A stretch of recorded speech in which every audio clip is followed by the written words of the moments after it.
Hi friends, Steve Uhlberg here for Chasing That Neon Rainbow, Singing with Guitar. This is our lesson 10. This is when we're finding and preparing a song that we want to share with someone else or some other group of people. The whole point of what we've been doing is getting ourselves working through some steps so that we can have the tools we need to develop our skill to play and sing at the same time, but also to be more comfortable doing that. A lot of us struggle in a lot of ways, and some of it we started off with posture and breath support. We looked at finding out what our vocal range was, singing in tune while the song is playing, finding a way to move the song on our instrument so that we could sing within our vocal range and so that it would sound the best that it could. Understanding how the song works, understanding what our range is at different parts of the day and how we might have to alter where we're going to play this song in order for it to sound good. We've spent some time with enunciation and diction, with shaping the tone with our vowels and using the different consonants we have to be certain that what we're saying is being understood and sounds the way we want it to sound. We've also talked about tempo, and we've talked about simplifying arrangements so that we can focus on a lot of words when there's a wordy part, and then playing the fun things when there's not a lot of words. We have had practiced several exercises to help us let our guitar help us move accurately in stepwise motion up and down scales so we can sing the tunes in pitch or the tones in pitch. We've looked at things that skip. So we've looked at some arpeggios. We've looked at intervals that are bigger or smaller jumps so that we can do those as songs require those. And now it has all come to the place where it's time for us to choose a song and prepare it for a live performance. Now, what I'm going to do today is choose what I find is the most helpful thing, a real life exercise. I have a concert on Sunday. It's a Father's Day themed concert, and I'm looking for the songs I want to include. So as a part of that, I'm going to try this one. I did some looking. I told you before in resources, I really like Rise Up Singing as a songbook, and their newer one, the Rise Again songbook. And so I've just been paging through, and I'm looking for a song that I've never performed as one that I could say, I would like to perform this song, and let you look in on the steps I'm going to take. And at the end of the class, I'm going to give you an invitation. So I'm looking at Harry Chapin and Sandy Chapin's Cats in the Cradle. Now, in this book, it's in the key of D. A child arrived just the other day. He came to the world in the usual way, but there were planes to catch and bills to pay. He learned to walk while I was away. And as he talking before I knew it, as he grew, he said, I'm gonna be like you, Dad. No, I'm gonna be like you. Well, you can see that I don't know those words very well, and I'm not quite certain about the chord structure. It's written in D. I picked up my guitar. It was already tuned to a drop D tuning, and I was about ready to change it to standard tuning, and then I thought, the song's in D, having that low D down there, that's one of my strategies. And it seems like, and the cat's in the cradle and the silver spoon, the little boy blue and the man in the moon. And when you're coming home, Dad, I don't know when, but we'll get together then, son. You know we'll have a good time then.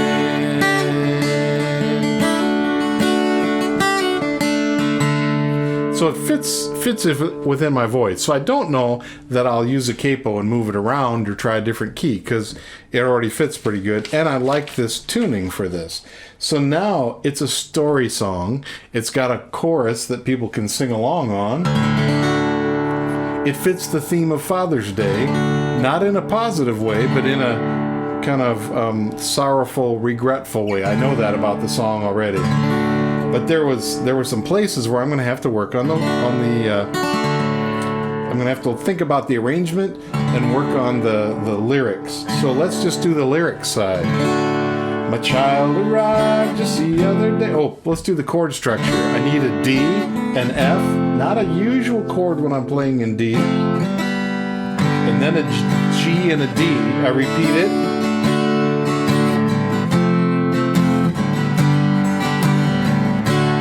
And then it's got a C with a walk down. So F, A minor, D, F, A minor, D.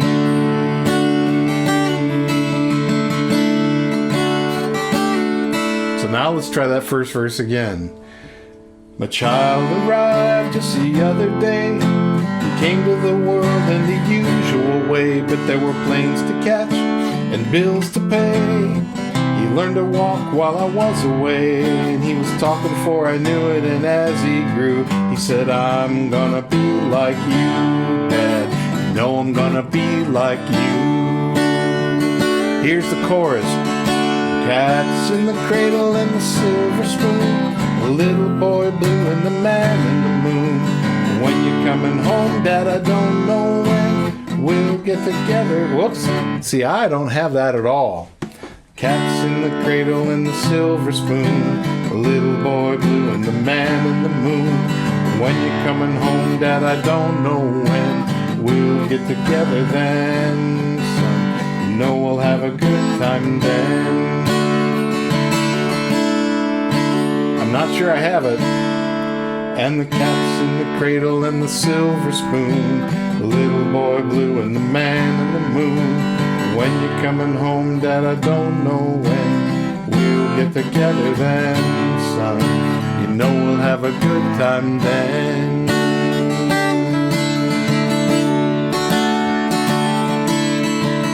Now it's going to be on the screen for you in just a moment, but this is a lyric sheet that's got chords in the progression, and I wasn't quite reading them correctly, and I think I've got it worked out now. So I've got a D and a C, and then I've got an F and a G, and then it says first, so I do the D and the C again, and then F, A minor, D, F, A minor, D. Okay, so now it's time. I think I got the shape of the song. Let's look at the second verse. My son turned 10 just the other day. He said, thanks for the ball, Dad, come on, let's play. Can you teach me to throw? I said, not today, I got a lot today. Lot to do, he said, that's okay. And he walked away, but his smile never dimmed. He said, I'm gonna be like him, yeah. You know I'm gonna be like him. Well, the cat's in the cradle and the silver spoon, the little boy blue and the man in the moon. When you're coming home, son, I don't know when we'll get together then. Son, you know we'll get together, you know we'll have a good time then. You can see I'm stumbling because I'm still learning the chord structure. I'm still trying to get the words right, but I will persevere. Third verse. Well, he came home from college just the other day. So much like a man, I just had to say, son, I'm proud of you, can you sit for a while? Shook his head and said with a smile, what I'd really like, Dad, is to borrow the car keys. See you later, can I have them, please? And the cat's in the cradle and the silver spoon, the little boy blue and the man in the moon. When you're coming home, son, you don't know when we'll get together then, son, you know. Okay, I got a lot to learn about this one. Well, I've long since retired and my son's moved away. I called him up just the other day. I said, I'd like to see you if you don't mind. He said, I'd love to, Dad, if I can find the time. You see, the new job's a hassle and the kids have the flu, but it's sure nice talking to you, Dad. It's been sure nice talking to you. As I hung up the phone, it occurred to me that he'd grown up just like me. And the boy was just like me. And the cat's in the cradle and the silver spoon, the little boy blue and the man in the moon. When you coming home, son, I don't know when. We'll get together then, son. You know we'll have a good time then.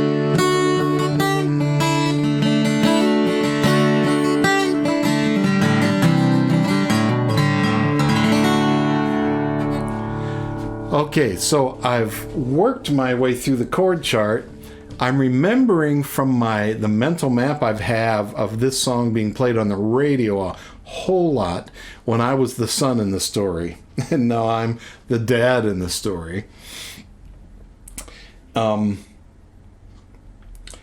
And I'm realizing that in the recording there is the lick, and then there is some interlude that happens so you can tell that time has passed.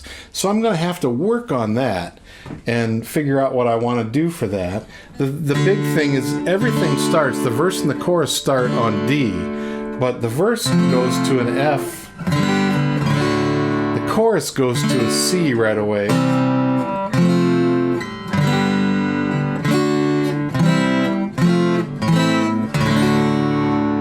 So I'm going to have to get that straight. So I'm sorting through in my mind the places where I know that I can have some confusion and it might trip me up.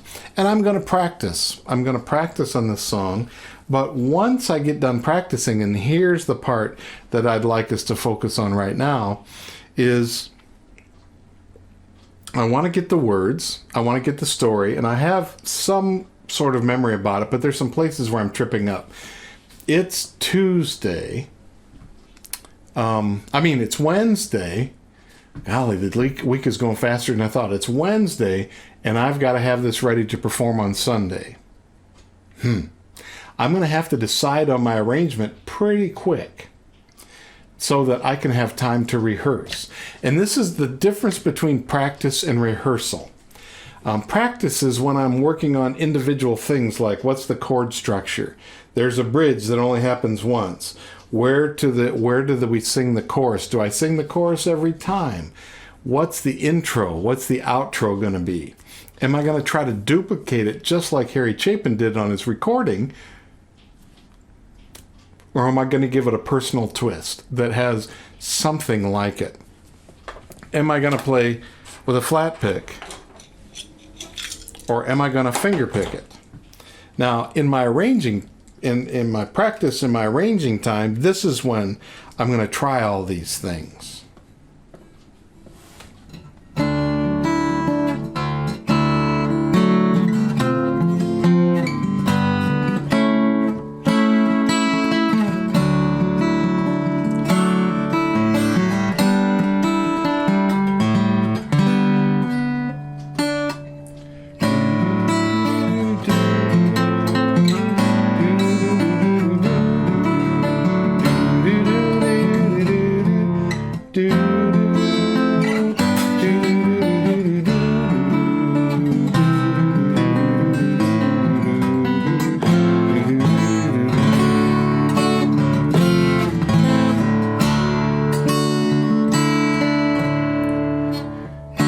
So let me try it with a finger picking thing. And because I've got this drop D, so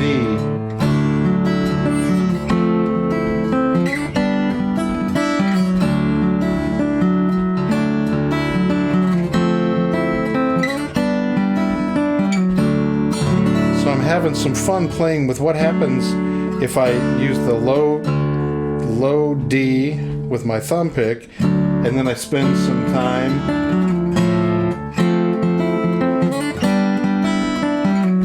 with a cluster that just happens on the B, the G, and the D string as part of my arrangement. A child arrived just the other day, came to the world in the usual way. There were planes to catch and bills to pay. He learned to talk while I was away, and He was talking before I knew it, and as he grew, he'd say, I'm gonna be like you, Dad. You know I'm gonna be like you.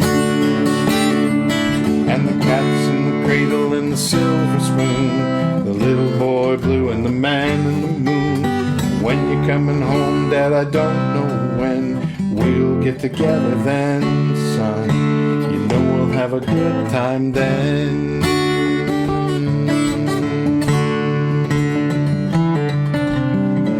Son turned 10 just the other day. He said, thanks for the ball, Dad, come on, let's play.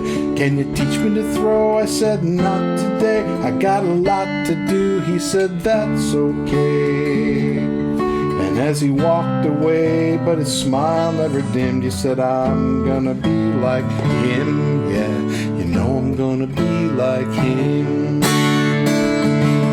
And the cat's in the cradle and the silver spoon, the little boy blue and the man in the moon.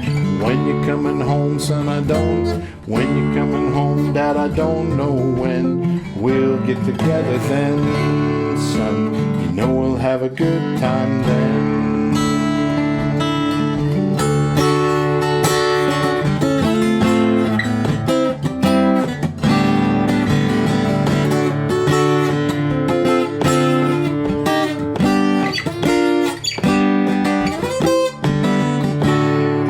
That's where I felt like some kind of interlude. I'll figure out what I want later. Well, he came home from college just the other day.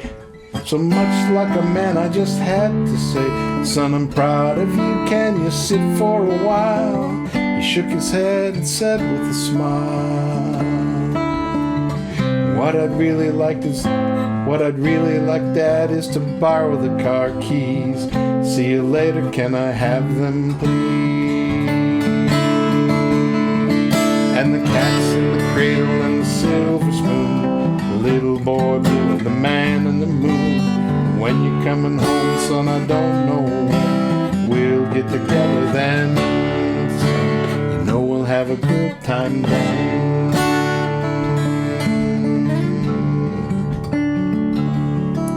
Well, he came, well, I've long since retired. My son's moved away. I called him up just the other day. I said, I'd like to see you if you have the time. He said, I'd love, Dad, if I can find the time.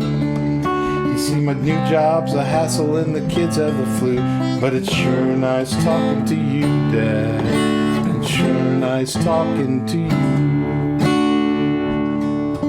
And as I hung up the phone, it occurred to me, he'd grown up just like me. My boy was just like me.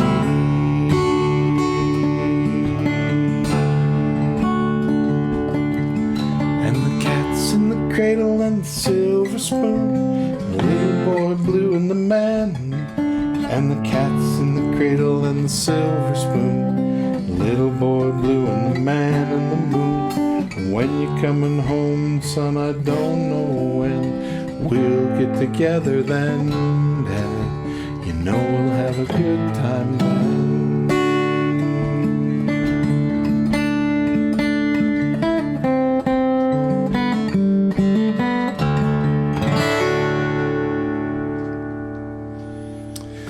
So in the process of going through the song like that, I'm also going to time it to see how long I have to perform it and how it fits in the set. I think I might like to do the finger picking thing a lot better, and I like making use of the drop D and these other chords. I'm going to have to practice them so they're more comfortable and remember where I am in the song and make that decision about, well, when you're coming home, Dad, when you're coming home, son. So because that's an important shift in the song.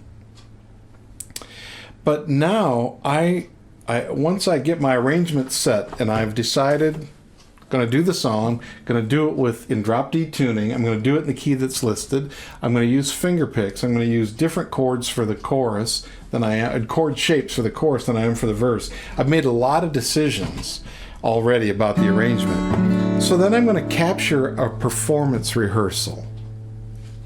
Or rehearsal a performance of the rehearsal, so that I have something to look at and say, is this what I want to do? Do I want to, where did I get confused? Where did it feel natural? So I'm going to look at it while I'm not playing it to give myself some outside feedback and assessment. And that's a step that often we forget or overlook or run out of time for. So because it's Wednesday and Sunday's coming, I'm going to have to do something. I'm going to do dress rehearsals. Now, with every song that I have several songs in my repertoire that I'll do on Sunday. I won't need to do this process in the same way because I've performed them a lot of times. But when I'm adding new material, this is the process I go through. I divide the day up into 3 sections. So I've got morning, afternoon, and night. I want to rehearse, not practice. I want to rehearse the song 3 times a day. So it's just as if it's a dress rehearsal. So I imagine myself in the place I'm going to play. This is an online concert, so I'll be in my studio, but I won't be sitting behind my desk. I'll be sitting in the performing place. And it feels different if I practice it here and then do it over there. When I get over there, I'll think about how often I did it over here. So I try to get in the actual physical space if at all possible. Sometimes I can't. So then I have to use my imagination to put myself in the physical space and think about all the things that are going to be going on at the time so that the surprises that inevitably pop up won't derail my train. I'm trying to make myself as ready as possible. And then I'm going to go through the song once. And then I'm going to put everything away. And I'm going to come back later in the day and do it again and put it away. Come back later in the day and put it in. So I'm going to do that when Wednesday today. I'm going to do it Thursday. I'm going to do it Friday. So I'm going to have 9 dress rehearsals just with this one song before I start going through the whole set. And on Saturday, I'm going to do a similar thing, but with a whole set. And then Sunday, because the concert's in the afternoon, I have some time in the morning. I could go through, and if I feel like this song needs a little extra hit, or there's anything else in my set list that's going to need an extra hit, I'm gonna do it again. But I'm gonna put myself in game situation as much as possible, so that when everything goes live and the green light comes on that says this is live and it's time to go, I can be focused on the performance. I can be focused on the audience. I can be focused on my overall goal for the whole time together. And this is all my practice and my rehearsal is all preparation for that. Now, before here's something that happened before we started singing the song. I had to think about what song. And I picked one that I have not ever performed before. But it was one that I had familiarity with, because I don't have that many days until it's time to perform. So I didn't go with something I'd never heard before. I went with something that I think I feel pretty confident I can do and do the way I want to.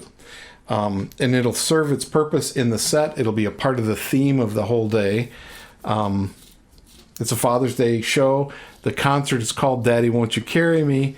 And this is going to talk about that whole tension between parents and children. When I was growing up, it was clearly this kind of tension that was fathers and sons. There's a lot of mothers and daughters, mothers and sons, fathers and daughters that go through this kind of a thing all the time. But the story is told this way. But I have to ask the questions. I want to share this music, but who's my audience? And then why this song for this audience? Why now? And so I'm going to, and I think it fits the theme. It has a particular emotional tug to it. For some people of a certain age, it has familiarity with it. So it has that kind of, oh yeah, and it has a sing-along capability. So people can join in and sing along with this one, which is all reasons why I want to choose it. I've done my dress rehearsals now. So that was behind my making the choice of the song and then making sure it fit my instrument and all those kinds of things. And then I've practiced it. I've done my dress rehearsals. It's time for the performance. I perform it. What happens next? That's not the end. because after I share it with my audience, I'm going to pay attention to some things. I'm going to pay attention to the feedback from the audience. If we're in the same space, I'm going to be looking for their nonverbal cues. I'm going to be looking to see, is anybody singing along? I'm going to be looking for the smiles, for the people with recognitions like, oh yeah, this song. I'm going to be looking for tears, because for some people, this song may bring back memories or may help them get in touch with feelings, which is what music can do. I'm going to be looking for all of this. I'm going to be looking for the people that are kind of deadpan because they don't want to feel. I'm not going to try to engage any of these things. I'm just looking for that, to see if when I shared the song, it was about, boy, he didn't do it very good, or if it was about, I helped them connect with themselves in the context of the song, which is really, for me, what Chasing the Neon Rainbow is all about. It's not about the audience saying, wow, he did great. It's about the audience connecting with themselves, and the song is a vehicle for that to happen, and we're all together in the same place, so it weaves a web of relationship. And the amazing thing to me is it can happen over the internet. It can happen when we're not in the same space. We could still do this. That's what amazes me. It's true, it does. Now, it doesn't happen every time. It doesn't happen with every person. But there's always at least one person in all my times, all my years of performing and sharing music, there's always at least one person for whom that's the thing, that's the reason they came. That particular song, that particular performance, that particular moment. And you never know who it's going to be. It may be a lot of somebody's. It may be only one. They may never tell you. And so me looking for that feedback, and when it's on an online thing like this and I can't see the nonverbal things, I don't know. People might type into the chat, or they might write me an email, or they might phone me up later to give me the feedback that happens, but their life might also get in the way before they have a chance to do it. So I may never, ever get that feedback. But if I can record my performance, and this is where the invitation comes for you, if I can record my performance so that I can view it after I'm done, and I can view it with the eye of someone not in the midst of the situation, but observing the situation, I have an opportunity to learn from my performance. So the learning doesn't end with, I performed it. It's when we study the game films. If you ever played sports, a lot of times, particularly today, everything gets filmed, and then you have a chance to look at the film later and see how you did, and see how it is similar and different both at the same time from your experience of the lived experience you had. And it could be wildly different, and it can be, oh, that's what it looked like from that angle. But as soon as you watch what happens, I played football, that hit where the one time the guy came through, I was the defensive tackle, and the pulling guard came through, and we hit heads. And I felt my vertebrae go, brrr, and neither one of us gave an inch, and we both fell sideways. Chunk. It was it was that moment. I didn't give an inch, and I didn't get in the backfield. So both of us were successful because it stopped, and it was right in the middle of the hole. And so the fullback got stuck right there, and the other people could make the stop. The game film showed that that's what happened. I can still remember it. Seeing it from the outside, sometimes it's like, oh, that was before they talked about that helmet-to-helmet contact in the same way. And I'm really glad that they taught me how to tuck my neck. I mean, this is all that watching the film when you're not in the situation to look at it from the outside. So what I want to do, I could call it an assignment, but I want to call it an invitation, is I would like to invite you. I want you to choose a song. I want you to choose an audience that the song is for. Now, you may or may not be able to perform for that audience in person, but I still want you to picture that audience. And I want you to prepare for that audience. I want you to go through the why this audience, why this song, why now questions as you choose your song. I want you to go through, how am I going to arrange it? Where does it fit in my voice? Can I use the chords that are there for it, or do I have to come up with different chords? It could be a song that you already know pretty well, and you're just choosing, you're polishing it for the performance. But I want you to create the performance by doing it for some kind of a recorded device. Now, it could be your phone. It could be your computer.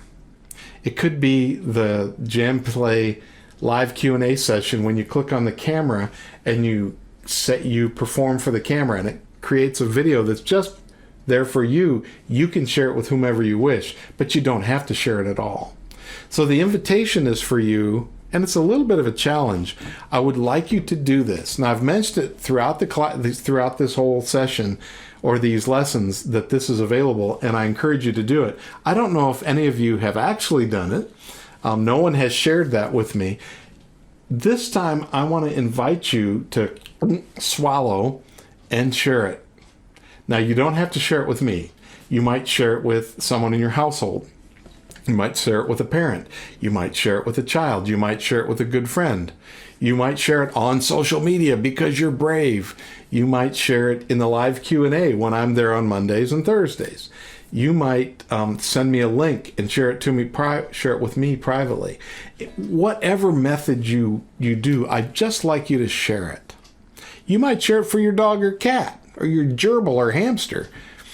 The whole point is you're putting it together, you're capturing it, you're performing it, capturing it, and sharing it with something or someone so that you can go through that process. And I want you to watch it and give yourself an assessment. How did I do? Do you think this was a good song for this setting and this audience? Do you think that the key matched your voice? Did you simplify it enough so that you could play it? Did your voice stay in tune? Were the words clear? There's a lot going on when you're chasing this neon rainbow, and sometimes you get blinded by what you want it to be, and you can then be so despondent when it isn't. But you know the other thing that can happen? You can be over the moon when it is. Both of those feelings are fleeting. They're chemicals in your bloodstream, and if you just count to 30 seconds, they're going to go through your body and out. So don't let them rule who you are. But they are valuable data. That is all valuable data. And if you share this with me, then I will give you feedback in the way that makes sense. If it's in the live Q&A, that'll be a way it is. If you share it individually with email, then I can send it to you there. You can connect with me in the community on JamPlay and send me a link there in a message there, and I can respond there. But I'd like for you to have this experience, and like for you to also have me as a positive person who is looking to celebrate what you're doing and giving you some response. I always do this from a capacity base. I'm not looking to take points away. I'm looking to build up your capacity and strengthen what you're doing. And particularly when we're singing, that can be very vulnerable. So I think I've said enough in order to encourage you to do it. But I also want to ask if you have any questions. And if you do have questions, please type them in so that I'll have a chance to respond. And while you're thinking of your questions, I'm just going to go run through the song one more time.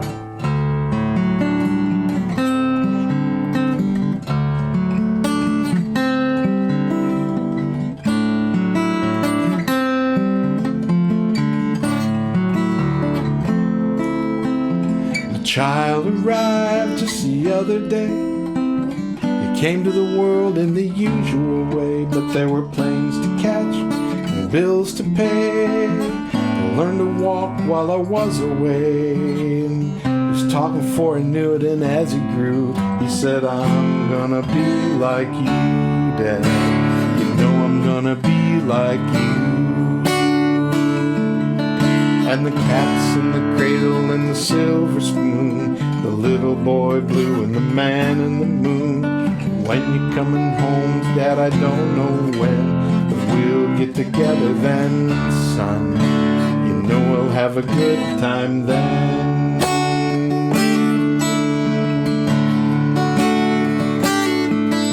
My son turned 10 just the other day.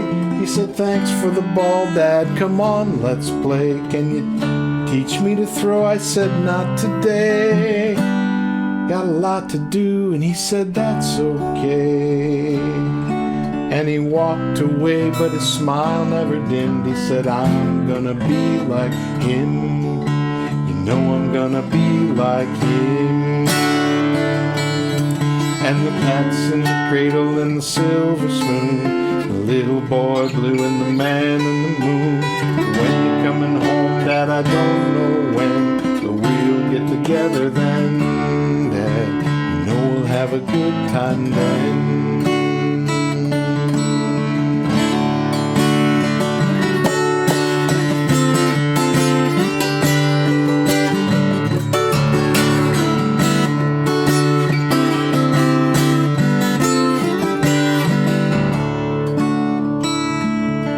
Well, he came home from college just the other day. So much like a man, I just had to say, son, I'm proud of you. Can we sit for a while? He said, I'd love to, Dad. He shook his head and said with a smile, what I'd really like, Dad, is to borrow the car keys. See you later, can I have them?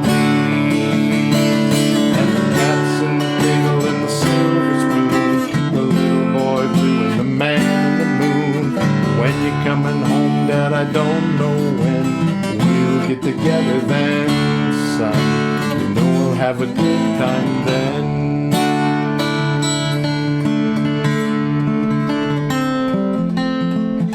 Long since retired, my son's moved away.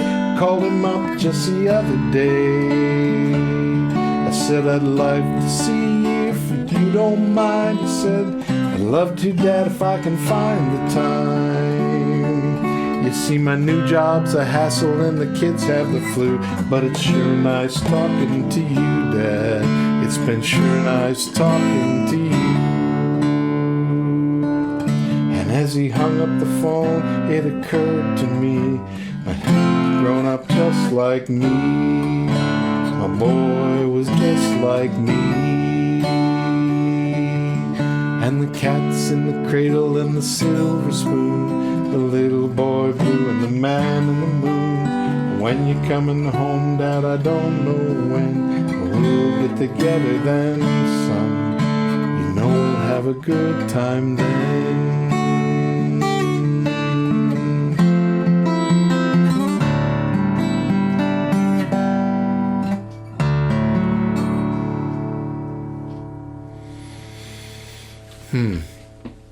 I can tell I'm going to have to go through that a few times so that I also can experience the song without breaking down in the song, now that I'm on the other side of that story.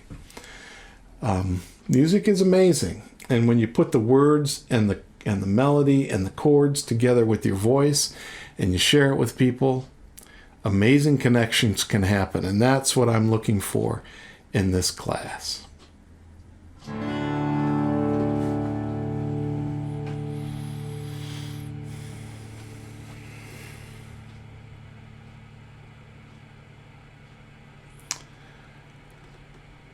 All right. Well, we have some questions that we want to address right now.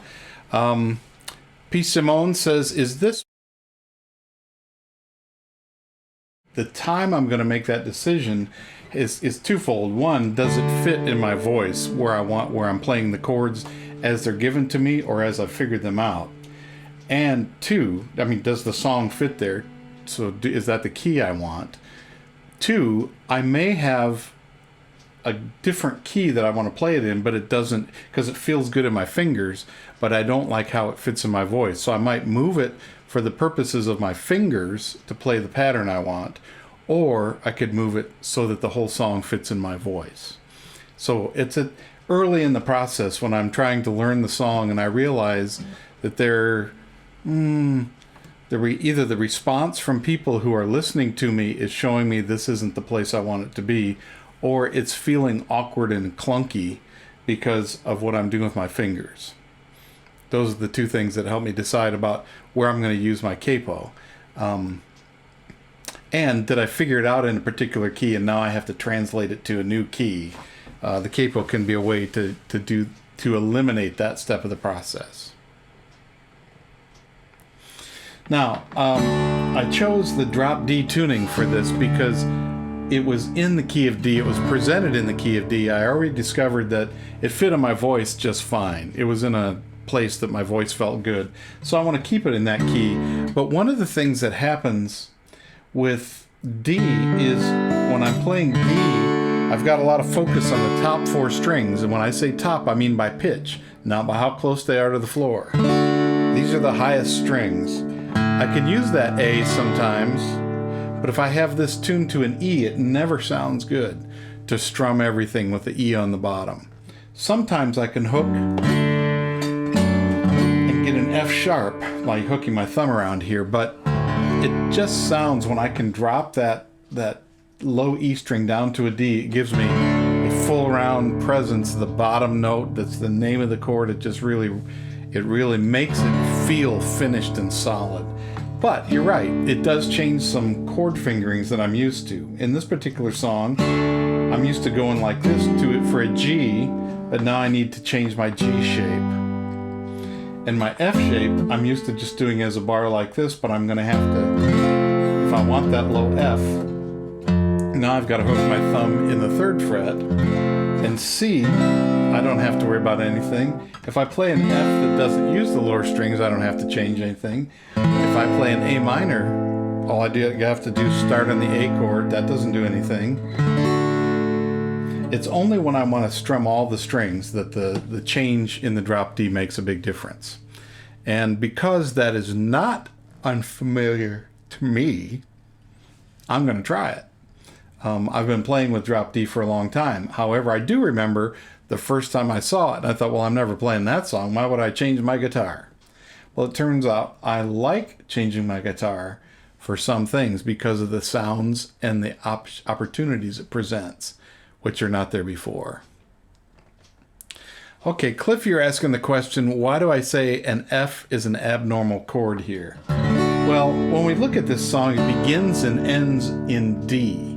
And in the D scale, we have a D, an E, an F sharp, a G, an A, a B, and a C sharp actually, and a D. So the first thing this song does is start off in D, so I have an expectation for what my chords are going to be. And that's the typical 1, 4, 5. I'm going to have a D chord, a G chord, and an A chord. That's what I come to it with as my expectation. But turns out there's no A major chord in this song. And the second chord uses only one note that belongs to the scale. The A is part of the D scale and the F scale. But the F natural, not part of the D major scale. The C natural, not part of the D major scale. So you have to get outside of the key to borrow a chord. So that's why I say it's unusual.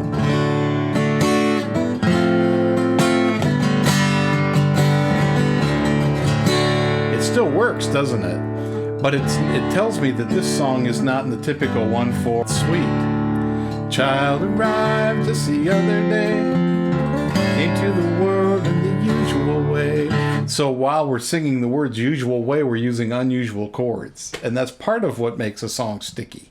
It's part of what makes the melodic hook and the chordal hook work. You're grabbing onto it because of that. So all I'm saying is I expect when I'm in D that I'm going to have a certain set of chords. This presents me with some different chords. Not a problem. I just get used to what this is. But I want to tuck that observation away because it might be useful. In the future, I may be trying to figure out a song, and I think it's in D because that's where it starts and ends. But it's like there's some chords that are not expected in here. I'm going to, oh yeah, that Cats in the Cradle song did that too. So I'm going to try to take everything I learn and use it as a building block for more things I want to learn later. Yes, here's a question. I sang from memory, so how close to the actual melody do you try for? Do I look at sheet music? In this case, no. In this particular, there are situations where I do want to have the sheet music. And in this day and age, it's a lot easier to find that. So when I was growing up, finding a Harry Chapin book that had the notation written down for the melodies, not an easy proposition. Number one, books were not seen as the primary way that music got transmitted. It was over the airwaves. And so most of us that were trying to do things were sitting there with our instruments trying to listen, and if it was on the radio, you only got that one shot. If you bought the LP, you could pick the needle up and drop it down in the same place over and over again, which is how the Rolling Stones wore out some Muddy Waters and Howlin' Wolf records. So when I'm trying to sing, I'm not trying to be Harry Chapin, although I will try to do it as close to Harry as possible to begin with. I'm going to, without trying to, alter it because I'm Steve Eulberg. And it's just going to be what happens. You can try to slavishly copy your favorite performers, which is a good thing to do, but the end result will not be a carbon copy of your favorite performer. There are some bands and some soloists who can do that. They'll work on getting the voice and inflection and the breathing and all that kind of stuff in a tribute kind of way, which is beautiful. But in the end, do I really need to produce what Harry already did wonderfully? Or can I let the song live in me and come out in a different way? Now, that doesn't mean I can, in a sloppy way, just sing whatever I want. So to honor the song, I want to learn the song as it goes in the way that he originally performed it. And the question here now is one of those philosophical questions. What is the actual melody? Is it the melody that Harry thought of? Is it the melody that he sang? Is it the melody that he recorded? Is it the melody that he or someone else wrote down? Which one is the real one? Because they may not all agree with each other. Sometimes when someone's transcribing a song, they get an approximation. And I'm grateful for their approximation. But I also realize they may not have gotten every nuance. That's okay. When I'm trying to do that for my own music, I find that sometimes what I originally wrote, because I'll go back and I've written something down in 1994, and now it's 2020, and I'm singing it, and I'm trying to play it. It's like, oh my goodness, in these past several years, I've altered that melody. And I like the alteration better than what I wrote down. Now with the old, did I learn it wrong? I changed it. It's my melody, I changed it. And there is some artistic license that goes with your performance of someone's song. But some people also, in a nefarious kind of way, try to change a note here or there and then take writing credit. I am not trying to do that. I'm trying to interpret it in a way that makes sense with who I am and my way of playing and singing. So that means that whether I try to or not, I'm expecting some changes to happen.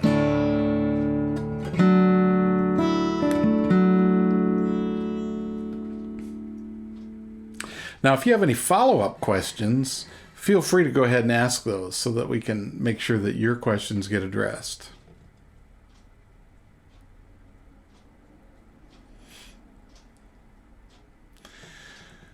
All right. Well, if you have no more questions, then I want to thank you for joining with me and as on this journey for chasing the neon rainbow. I don't know that I've caught it, but I know I've been in its glow a few times, and I hope that you have that experience too, and that you're able to take yourself further down the path than you might have originally thought you could go.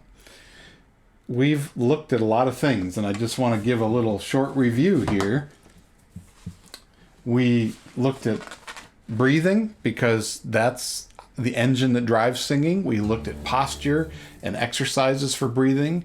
We looked at how the tone happens and how you shape the tone by where you place it in your mouth, using your head and your chest voice, papering over the crack between those two, getting comfortable with our vocal range, top and bottom, and all the notes in between, understanding how you comfortable we are at different times of the day with different parts of our range, taking a look at songs and singing them and playing with them where we can simplify one part of the process. When the melody and the words are busy, maybe we play less with our guitar. When the melody and the words are doing something and holding a note, that's the time when the fancy guitar stuff can happen. And we can actually have a very interesting arrangement that way. We've taken some different songs, we've developed them, and we've worked now at preparing to share a song. And if you want to do that and you want to record it and send me a link to take a look at it, I would love to be able to see what you're doing. But the important thing is not that you show it to me. The important thing is that you record and capture your performance so that you can look at it, because your self-assessment is going to be the best thing that's going to help you down the road. If you want someone looking over your shoulder, that's when you ask someone else. And sometimes we need that because we need kind of either a validation or a reality check. We might be way off target with our expectations for what we're going to be able to do today. But if we get a clear sense of where I'm standing today, we can have a clearer path toward where we want to go. And that's what I wish for you. I wish you to go with your music in the way you want to, as far as you want to. And so I'm grateful to Jam Play for this opportunity to be able to take this time and spend it with you. And I look forward to hearing from you in the future. I have my live online sessions where you can also report in on Mondays and Thursdays. That's from 7 to 9 in Pacific time. You'll have to translate it for your particular time zone. I want to thank Chris and everybody who's working so hard in the back of the scenes here, because it is a lot of work. And there are a lot of little pieces and a lot of things that can go wrong. And we keep figuring out the ways to try to get around those things. And there are new gremlins that come up. So we have to do the whack-a-mole process when that happens. But thank you, everyone. And my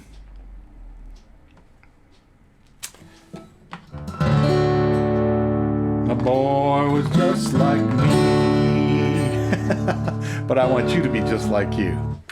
Well, I'm going to sign off and say farewell, and look forward to the time that our paths can cross. Bye-bye.